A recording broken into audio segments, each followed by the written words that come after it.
Yeah.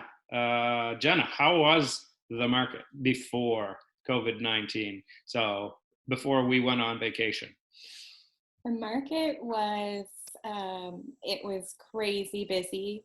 It was busy on the sales side, and a lot of media attention came around the fact that the vacancy rate in Halifax was an all-time low and getting lower by the second. There was a high demand for specifically two-bedroom apartments. It seemed to be in the Halifax Peninsula, and anything that was affordable and single-family homes, pretty much all parts of HRM were going really, really fast. Anything that was under $2,000 a month was really flying. And also with the center plan that was just rolling out, um, and all of the immigrants that we were expecting, I was um, I was thinking that we were bracing ourselves for the busiest spring summer that we've ever seen on both the sales side and the rental side. So it was, for me, crazy exciting because I love welcoming people to Halifax, and it's just fun being busy. It's just a fun thing. I do like the spring rental market. So yeah. Yeah, as hectic as it gets, it is. There's no better reward, at the end of the day of working those 12 and 14-hour days in our spring market. I mean, it's the same thing in real estate. We were shaping up to have probably one of our busiest ramp ups. We had to hire somebody this year to help us with the influx before our spring market. And yeah, so I can truly appreciate. We have some, you know, many similarities, some differences, but many similarities between the two. For most of I do real estate as a realtor, but also highly involved on the rental side, and I hear all about the property management side on a daily basis. So from Jenna. So what are you finding now? I guess coming from that market into this new market that that we'll refer to as the COVID-19 type of market. I mean, I don't see you slowing down. So yeah.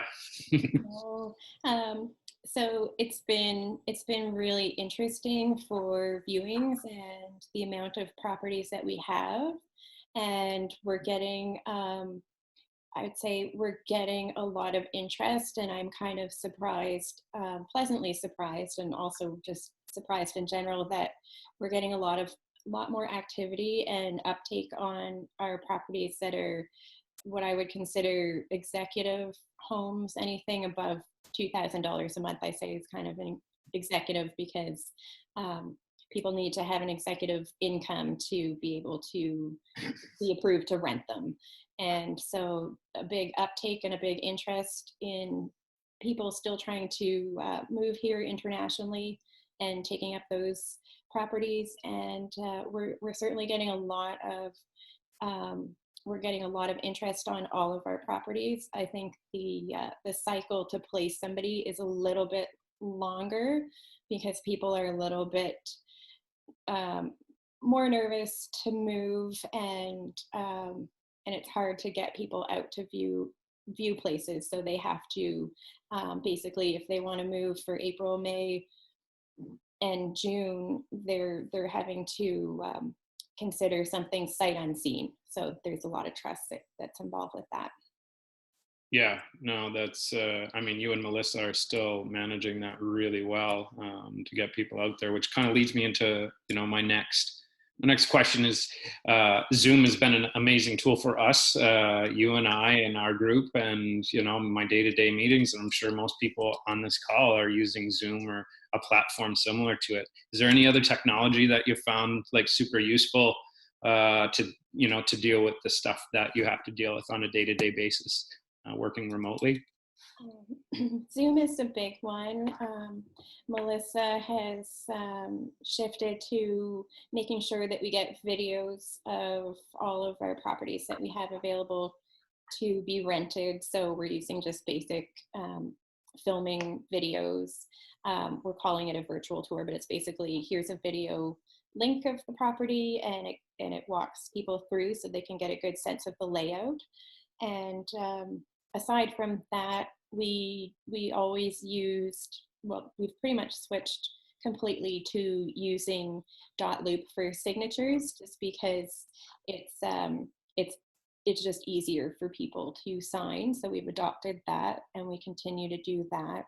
And the other part is we will be doing for applicants Zoom interviews where we can't meet them face to face, so that they can ask us questions and we can get a better conversation going and a better sense of who the applicant is, and they can see who we are. So Zoom is still huge. Yeah. Yeah. I mean, you guys are doing a great job with it. I mean, I find, like, just watching you and how you're conducting your business, that you're more efficient in certain ways. I don't know if you're feeling it too, but like I think I heard you mention today, you know, just driving around, an hour's lost here, an hour's lost there. And when you're not doing that, you're just simply focusing on the business at hand and what you need to do to accomplish the task without being there in person. So I And see. we are finding efficiencies. I find myself driving a lot less, because I would get in a car for a viewing with somebody that was, you know, a very suitable prospective tenant, and now it saves time.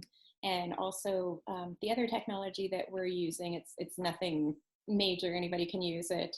I know Scott's on the call. We used it at his rental property when we place someone there, is just a lockbox to put a key in it, so that a contractor can safely access the place if it's vacant.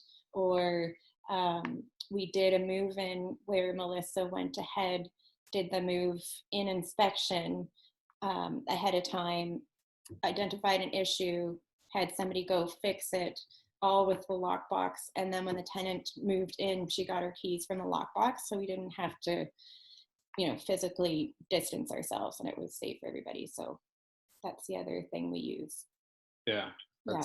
that's a great way to adapt, and I'm sure you're probably gonna want to practice those even coming out of this, to continue realizing those efficiencies. I like to try to look at the positive things that we can take from these times, and I'm finding a lot of them on a day-to-day basis. Like I'm amazed at how fast everybody is adapting from our government. As much slack as they get and negativity around them, they're adapting really fast and putting out programs. Somebody said to us today, you know, I applied for the program and within 3 days I was granted access to something. So, you know, there's some big positive things happening. We're going to have to hold our government to those high standards once we come out of this. So we'll make sure they keep being responsive like that. They certainly managed to get money into people's hands quickly, like quicker than ever before. So that's something I'm noticing is amazing.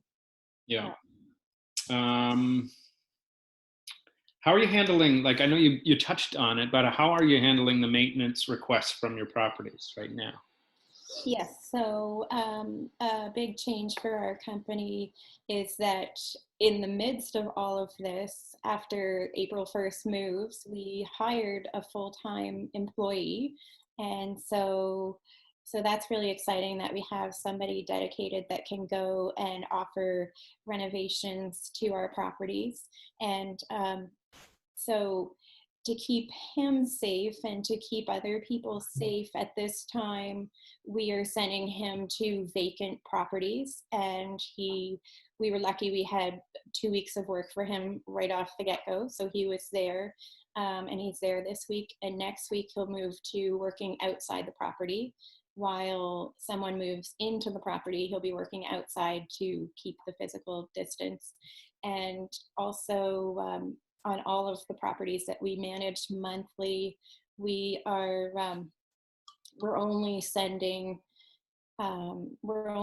people in to houses that are tenanted for emergency repairs, anything to do plumbing, electrical, you know, safety issues. If it's a creak in the floor, we'll handle that after. We're still, you know, we're taking the information and scheduling it. So outside work will get done first, because that's something that we can put somebody on without, you know, worrying about people's safety inside and the safety of the workers.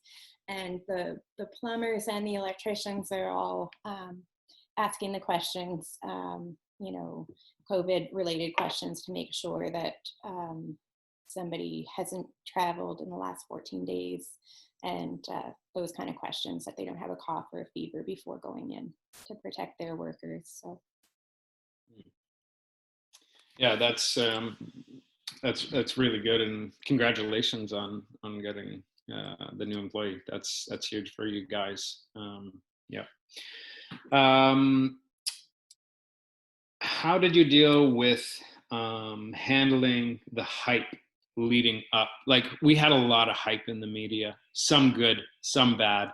A lot of people, you know, are in the media were harping out about, you know, you cannot be evicted. You cannot, you know, even some people were going as far as don't pay your rent.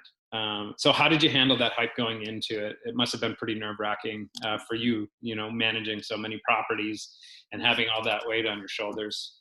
it was quite a time, and as many of the people watching this know, Greg and I were on a vacation in Mexico and came home in the midst of all this. So we had to self-isolate for 14 days. And then I think it was leading up to April 1st, we communicated with each of the tenants directly, one by one, and just reached out to see what their financial situation was. And in the midst of doing that, it took quite a while, because we were talking about 50 houses, 50 sets of owners. We also communicated with simultaneously, basically. And so we just kind of dealt with everything on a case by case basis. And at the same time, we had some people reach out to us to say, hey, like, I've been laid off. And so the message back to them was, at that time, and it still is, you know, thank you for letting us know. And, you know, rent is still expected for April 1st. And okay, so you've been laid off. Did you apply for EI? And everybody that seemed to get laid off seemed to put their applications in right away, and it wasn't a huge issue that way. But certainly it was we've heard from a lot of owners who were quite concerned. A lot of owners are leveraged. A lot of tenants believe that owners just have, you know, they get the rent check and they put it in the bank and they go shopping or something. Right? No, No. no, No, it's like 80% of these people who own these buildings, as we know, are people who only own one. Sometimes, most of them are one, sometimes maybe two, right? So it's just regular people who, in happenstance, may have acquired a property or said, well, I'm going to try and create a little nest egg, and the margins are so thin. And a lot of people in the public don't. You're right. They just don't get that those margins are thin. You don't pay my mortgage, then I can't pay my mortgage. Or your rent, my mortgage, sorry. And yeah, and a lot of our executive houses that we have, I wouldn't personally recommend it, but some people will buy a house that they couldn't afford to live in themselves, and then they rent it out as an investment, and that's where it becomes really risky. So yeah, I try to change the narrative with the tenants to treat them fairly and offer houses that are well maintained, and just get them to, you know, see. and in some of the discussions with the tenants, basically I said, look, like, your owner can't afford to help you with this right now. You're going to have to, you know, come up with a plan, and we'll work together, but your owner can't, you know, give you a big break, unfortunately. But I do understand too that tenants, same with owners, checking in with the bank to say, oh, okay, like, if I need to, can I get a deferral? So there's no, with all the hype out there, there was no harm in asking, but I just had very honest answers back to people depending on each situation. Each situation was different. Yeah. Hmm. And in the coming weeks, I'm going to interview some more people with regards to that as things progress. I think everything is, in such an infancy period right now. We really don't have any much statistics on, approval rates and who's able to qualify, because everybody thinks, especially tenants, think, oh, you can defer your mortgage, but it doesn't necessarily translate to people who own more than one property. It's bank dependent. It's also dependent on your personal status and your credit and the relationship you have with your financer. So like you said, some people are stretched thin, some people are just on that cusp of not being able. If they miss a payment, well then things start going bad.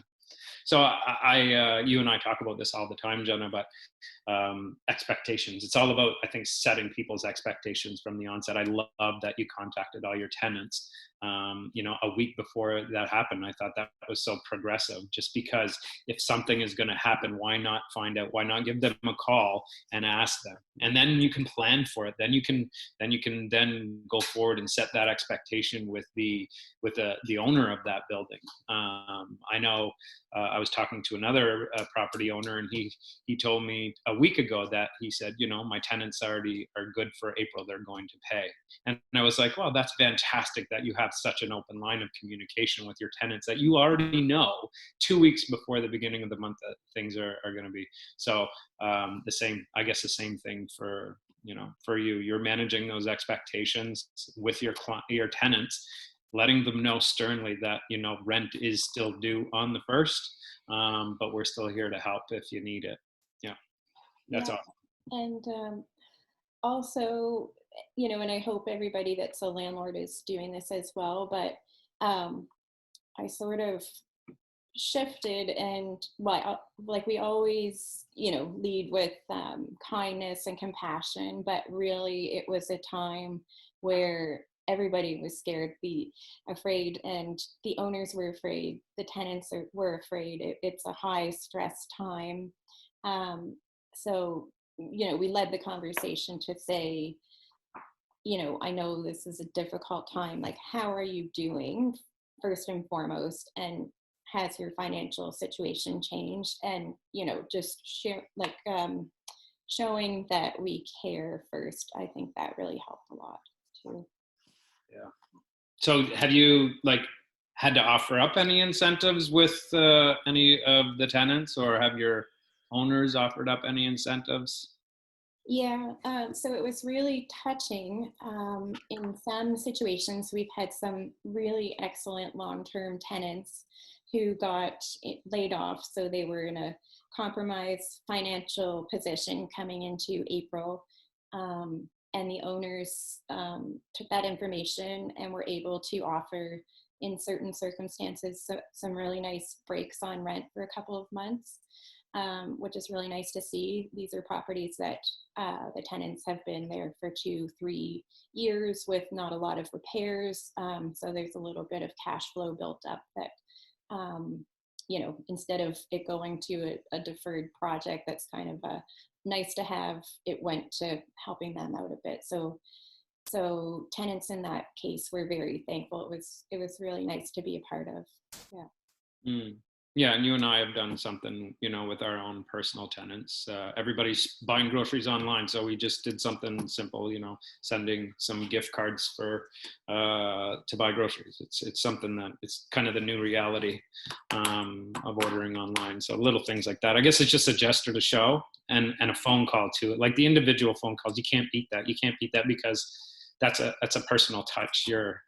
Especially if you're genuine, like most people with day-to-day jobs, most tenants have lost their job, a lot of them, unless they're frontline workers. So reaching out, just a friendly conversation, I think goes a long way in strengthening that relationship and the human touch. Yeah, a friendly conversation, and it doesn't take much. And also, like, when I receive most of the rents by e-transfer, so I always, as I'm accepting them, I always message thank you back, or thank you so much, or so that kind of thing. So that, and I felt like that was really important this month, like text messages and emails back. And I always say thank you when I accept it anyway, but just really letting the tenants know, thank you, because I know for a lot of them, they're just in the habit of paying on time. And, I don't like to think of anybody paying their rent over their groceries. And I don't think that that happened, but just thank you, like the appreciation. And for owners that can do a little bit, a little care package on the doorstep, some, hand sanitizer if you can find some, or what, like a little something on the doorstep, or some owners, I guess, have decided to reduce the rent based on if somebody was laid off, well, their income's 20% less, rent is 20% less. And not saying that people have to do that, but if there's something there and you can, those are some ideas. Yeah. Yeah, that's awesome. Yeah, and it speaks volumes for your placement process too, that you put the right people in your properties. If you're managing that many properties and you made it through April and so far it's looking great. Good job on placing the right people in the right properties. It went better than expected. And something for people to know is we take great care in placing people, but even so, life happens at the best of times. So any given month, I see maybe 5 people out of 50 are paying the rent. They can't pay on time, or or they just for all kinds of reasons. They might have had a job loss through the year. They might have had a separation, all kinds of things. So about 10% at any given time is what we see anyway. So there was just a slight increase with a couple people that used to pay always on time that we had to come up with a little bit of a plan for. But I think we've already covered some of these extra questions as we're going through here.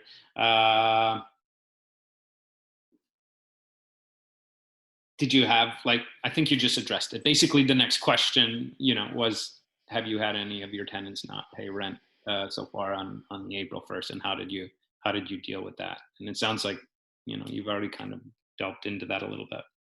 We have, as most people on the call are likely aware, currently evictions are delayed for the next 3 months, is what they're currently saying.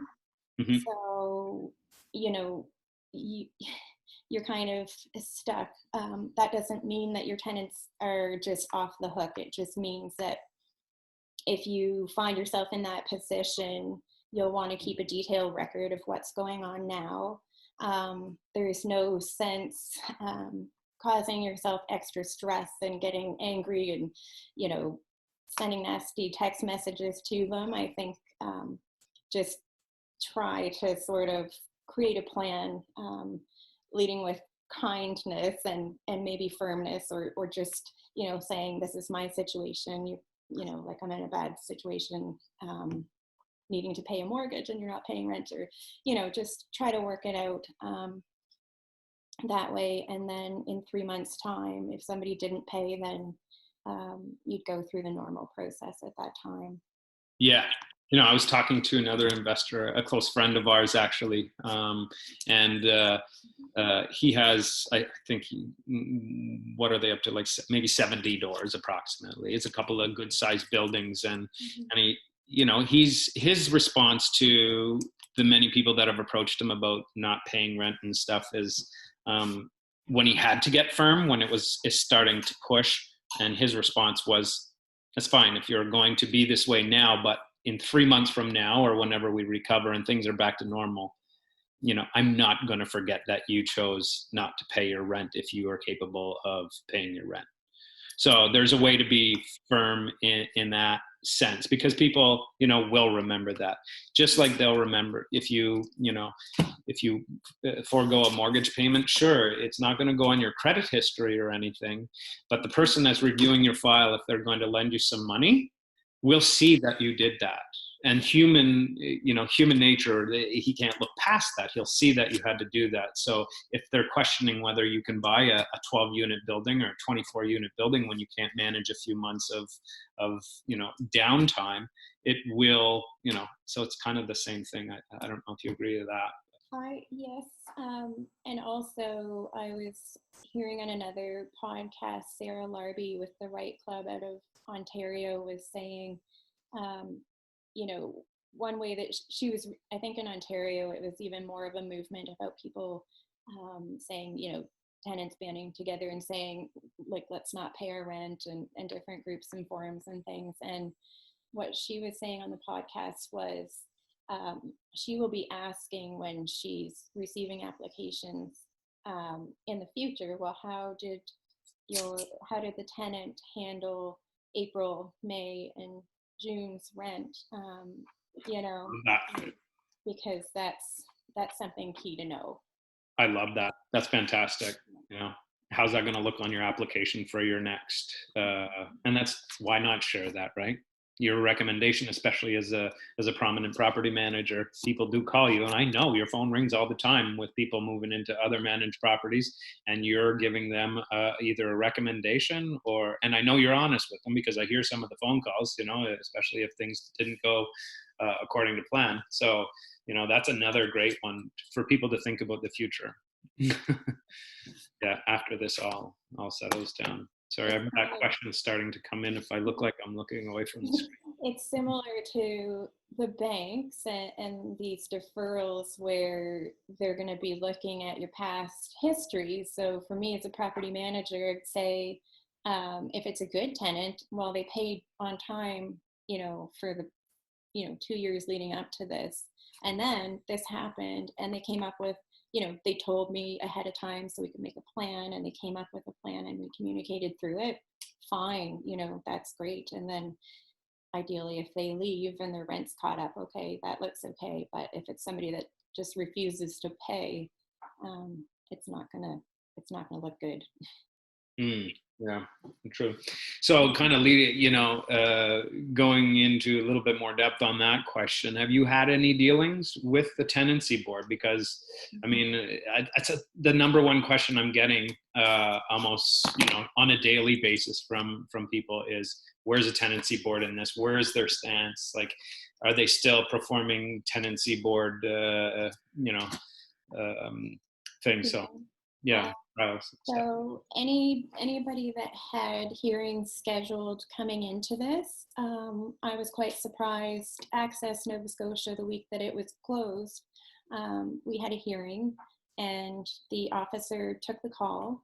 And something interesting that came out of that I just find, it just baffles me. But in this case, our tenant served us with a Form J, scheduled a hearing. We called into the hearing, they didn't, and normally the officer would rule and just throw it aside or say, it just depends what people are looking for. But just so people understand, what's a Form J, Jen?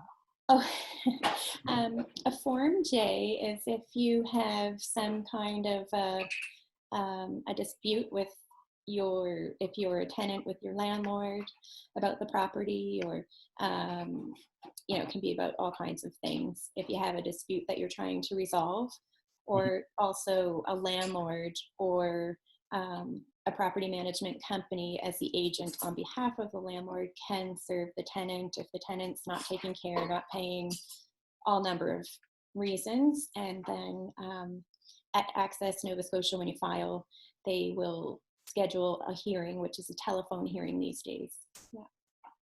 Yeah.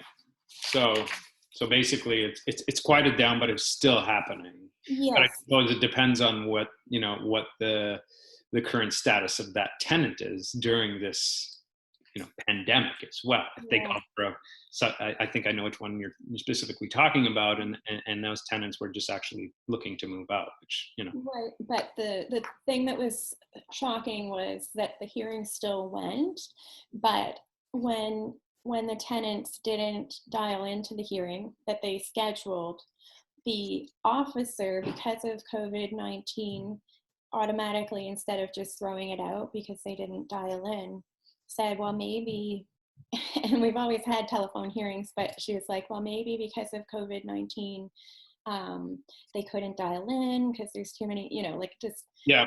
foolish. So then another hearing was scheduled, and I just feel like that's not fair. It's not fair to landlords or anybody that's going through that kind of situation. And and I had another property manager tell me the exact same thing, and I find it's odd, but it is what it is. Well, we have a lot more squeaky wheels when it comes to tenants than we have good landlords that are squeaky wheels, if you know what I mean. Like there's a lot of us that are really good to our tenants. There's a lot of us that, care about the well-being of our tenants, but there's also a lot of landlords out there that are not the same. And I think that's where we've gotten such a bad rap. These guys are all rich people that own a bunch of properties and just sit back and take our money and buy fancy, record players and stuff. But, yeah. So basically, it gives us a bad rap, and it's just, we could go on this topic for a really long time on the rights that we should have as landlords and the respect that we should be given, especially when we run this as a business and not just a pastime. Mm-hmm. Yeah. This is like usually leading up to your busiest season in the rental market. What kind of activity are you having on the new listings that you're putting up right now? I know in real estate, like if it hits the market and it's in a good price, the supply and demand curve is still so altered. Yes, the supply went down, but the demand also went down, but the supply went down even further. So now we've got this kind of same thing happening. We've got less of it happening, but we still have a lot. Are you seeing similar stuff in the rental? So we're seeing a few different trends. I think I touched on the fact that some of the executive homes are surprisingly going faster. Airbnb took a real beating. So we're seeing some of the Airbnb listings are shifting over to longer term rentals, just because it's too unpredictable. They saw a serious decline, so that's adding a little bit of inventory, but we're still seeing a lot of people trying to, as soon as they can get flights here, they're trying to move to Halifax if they had plans underway before. So, and also because of I'm seeing some of my tenants who, longer term tenants, have bought houses, so they're moving. And yeah, the demand is still there. People are a little more cautious, but I think that we'll see definitely July, August, and September.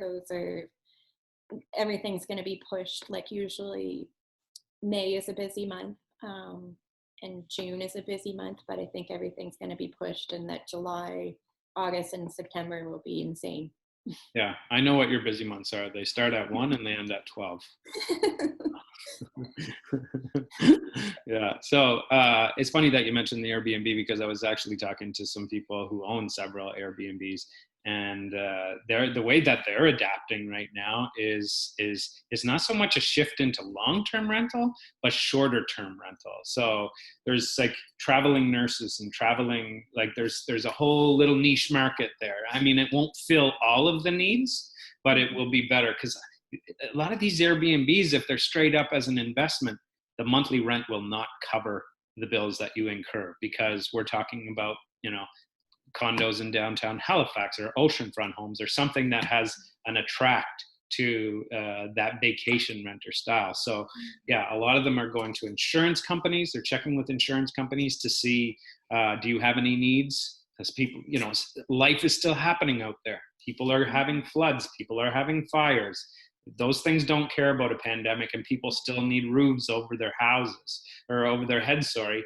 Well, on their houses too, but there's different ways. You just have to be dynamic, and you have to be able to shift. You have to be able to pivot. I don't like that word because everybody uses it right now, but you have to be able to pivot into the other direction and find that need. And they're still out there. You just may have to dig deeper and be a little bit more creative. But I found that really smart, that, because of the shortages in smaller places and unique places, there's doctors traveling, there's nurses traveling for backup, and they need places to stay. Some hospitals are renting out places and booking them up, like, as places for, I even heard of some people saying, if we're going to be in quarantine, we're going to rent an Airbnb for a month and we're just going to go and stay there. I don't know if that breaks any social rules or anything, but that kind of stuff is happening too. Yeah. Well, that was awesome, Jenna. Thanks for humoring me. I asked you a lot of questions during the day, but now I get to, now you have to answer me because you have all these people watching.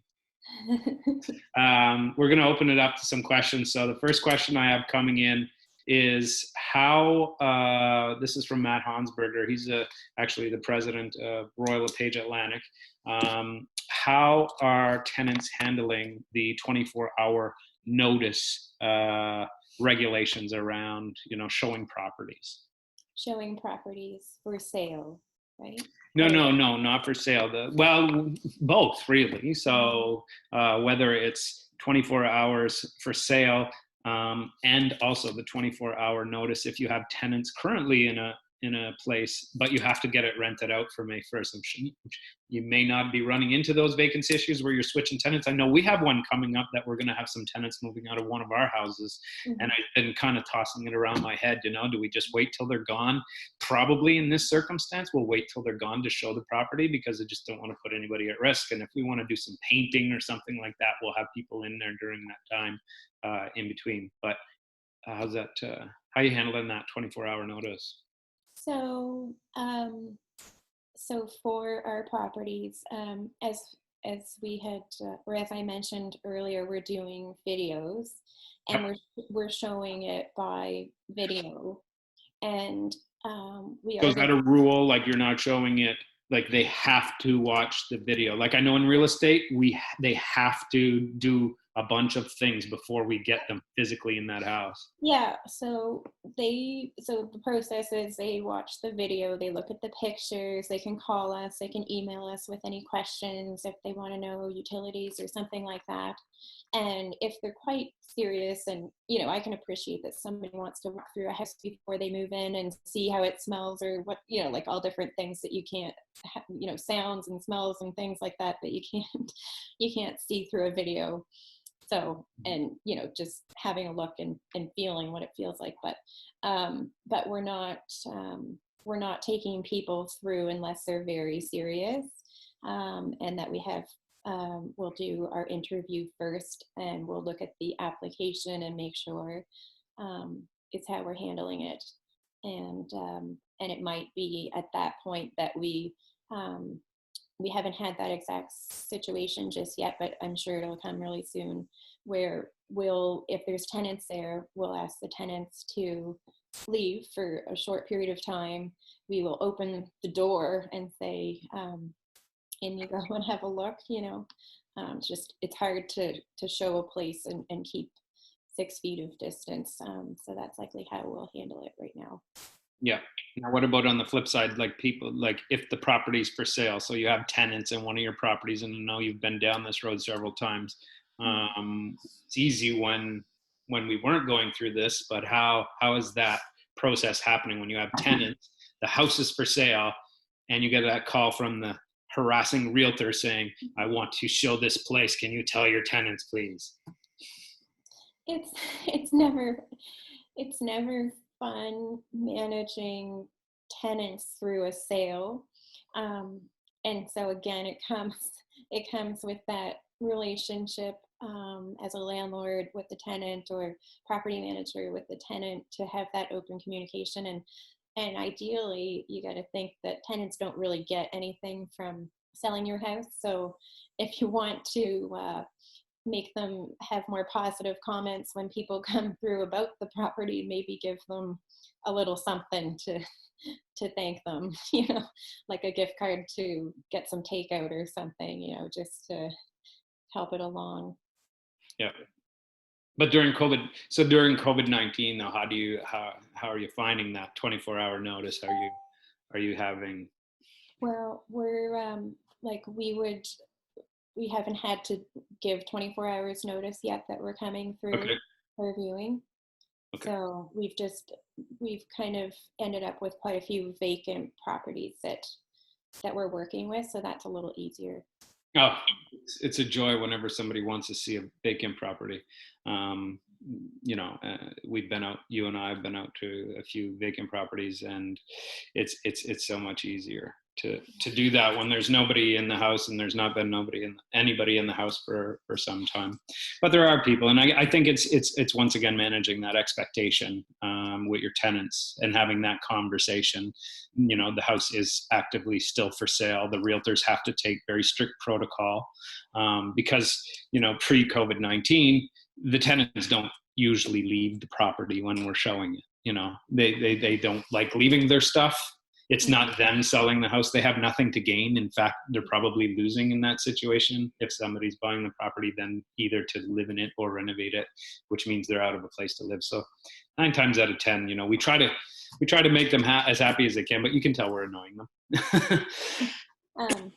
We do, on that note, one of my tenants is buying a house, and I'm really happy for her. She's wanted to do that for a long time. And so their rental is up June 1st. And I think I showed you some of the photos. So I'm trying to figure out, because she offered, like, I'll take the photos. I don't want anybody in right now. And she was willing to cooperate with us, but the photos, and there's no video yet, and They're not up to our standards, probably. I'm struggling. I'm struggling with what to do with the photos. Well, I'll help you with some Photoshop. Got to do a lot of work on that one. So I'm going to turn it over to some questions here that we have. So if anybody has any questions, feel free to put them in through the chat. I'm going to take a look over. I'm not reading emails or anything. I'm looking over to see what questions we have. So question 1 from Brian: what are you doing differently for showings given the distancing rule? I think we've gone over that.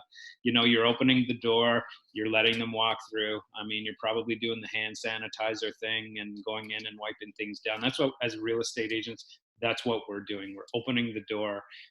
Only 1 family member or 2 at most can come in. We're not welcoming the kids. We're not doing any of that. We're opening the door. You go through. And then as we lock the door back up, we're wiping all the surfaces down. I think it's pretty similar, pretty standard to what you guys are doing, right? Greg, do you want to turn on people's video for the question? They're coming in through text, actually. Oh, okay. But do you want to turn their videos back on? Or? Yeah, we can do that. I don't, Amanda. So what I'll ask though is if you have a question to turn your video on. If you don't have a question just yet, just maybe leave it off. We'll go through the questions that were texted to me first. How have evictions pre-scheduled before the pandemic gone? That's from Melissa. Evictions before. So I think, well, one thing to note about evictions is, and I kind of panicked about this, but if you have a tenant with a fixed term lease, that's the best, like, that's my preferred way to handle everything. And their lease is ending, you're good because they're not being evicted. Their lease ends and that's very clear. So they would just leave. Evictions before, like, it's case by case, it varies so much. It depends what the situation is. Evictions are hard to achieve because if somebody's behind on paying their rent, then you go through the process and you might get an order to evict someone. I know we had gone through a situation where we did have a date to evict somebody, and then they're trying to negotiate after the fact. And if they owe some money, sometimes it's worth it for somebody that just had a bad situation happen to try to work through it. So, but that's a tough question to answer.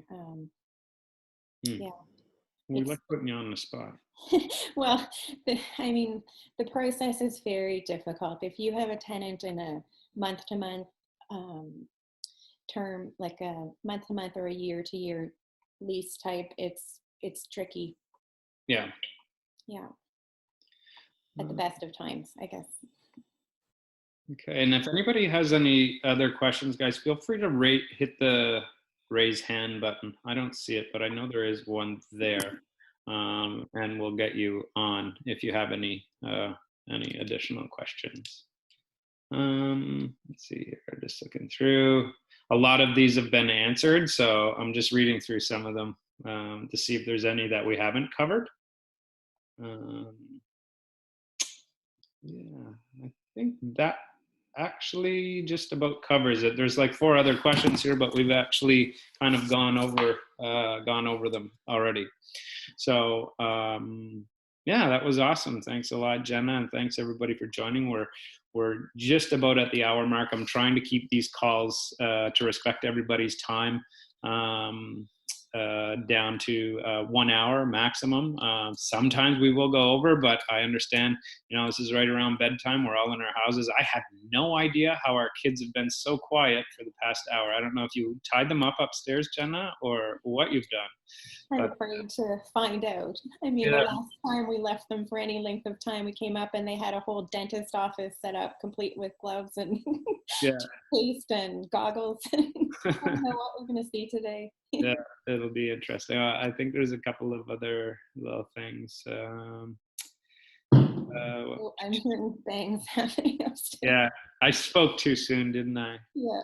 So listen, everybody, really appreciate you all joining. Next week, we will have another guest. We're going to try and keep that same time. Actually, I'm going to put out a poll here, Jenna. If you give me a second here.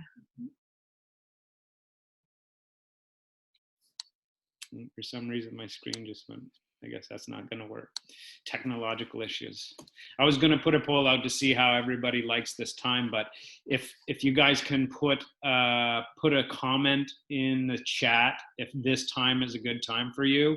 We're just tossing different times. But next week we're going to have Dave Rafuse, the CEO and owner of Blended Athletics. My gym, an awesome gym. It's a lifestyle. It's so different from any other fitness thing that I've been involved with. I mean, Jenna can speak to that when I'm working out and at the gym, I'm a happier person to be around because it keeps me balanced.